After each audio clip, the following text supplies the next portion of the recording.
Hello my dear friends, happy to be with you again. We are on a second Sunday in the Lent season.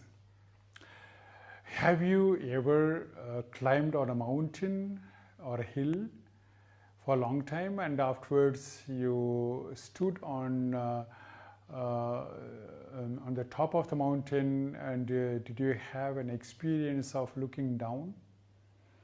I had very many times, my dear friends, especially I was wandering on the Alps in Switzerland, and many times, every day we as priests did the wandering about 20 kilometers. So already we were up, but afterwards we were climbing ahead, and it is very difficult. To climb on a mountain is not that easy. But at the same time, when we come to the point, when we have reached the goal, it is really wonderful. Especially, it is so nice. That means you sweat and you are very warm. But at the same time, if you are up, then you get a very cold wind, and it does very nice for everything, for the lungs and for the face and everything, my dear friends. And from there you can just see the whole valley down. It is so tremendously beautiful. At this Sunday, we hear that Jesus is taking three of his apostles, Peter, John and Jacob, to the mountain, and they are there. Actually, Jesus wants to have a very intimate relationship with his Father, and also with other prophets, but especially also with his own disciples. So they are going on to the mountain top, and Jesus is going to pray. And what happens is the three disciples, they fall asleep. They are so very tired that they cannot do anything more, but they are just sleeping.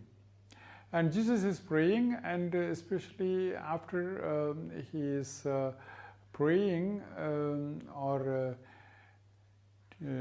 during his prayer, he meets or he speaks with the prophets of Old Testament, especially Moses and Elijah.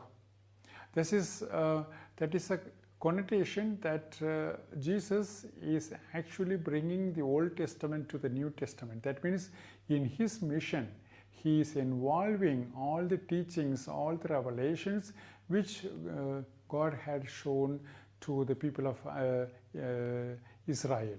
So that is a thing which we can understand, and especially at this moment, the disciples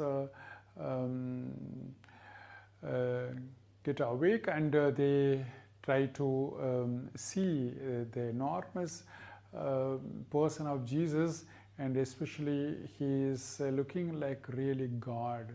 He's totally in light. That means he is looking so like God, and they are so astonishing. And Peter is saying, it is so wonderful, we can just make a selfie and we shall just remain here, and we don't need to go down, and so on, my dear friends.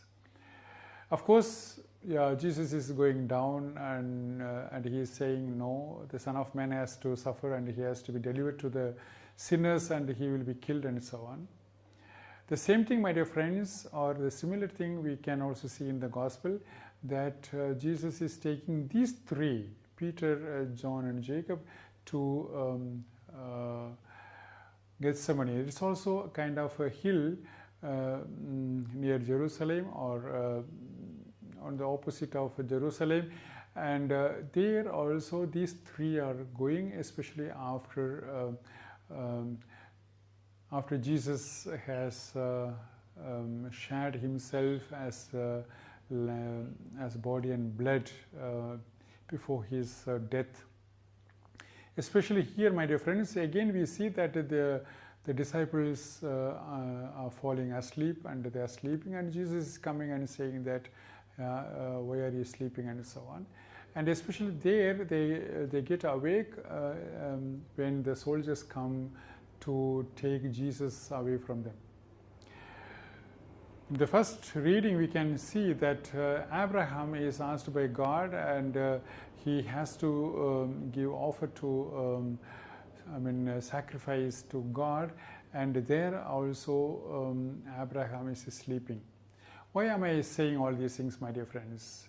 All these persons, either Abraham or Peter, John or James, they all have similar connotations at these Sunday's readings. And after that, when we can understand, these four have become tremendously great persons. Abraham is becoming the father of faith for all three religions, Judaism, Christianity and Islam. And these three, my dear friends, the three disciples, Peter is becoming the first pope of the Roman Catholic Church, and he is starting the new mission in Rome. And now you can see the biggest group of Christians is actually grounded in Rome. And John is writing a beautiful gospel which is so nice, philosophical and theologically very, very high. And James, my dear friends, he was the first martyr among the apostles.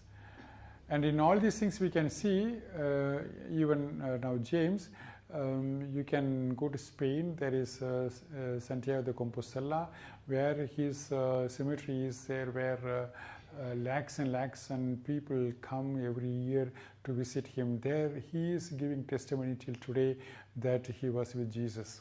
That means all these four persons, although they have slept in one or the other time, especially the time where they had to be awake, but at the same time afterwards they become great persons.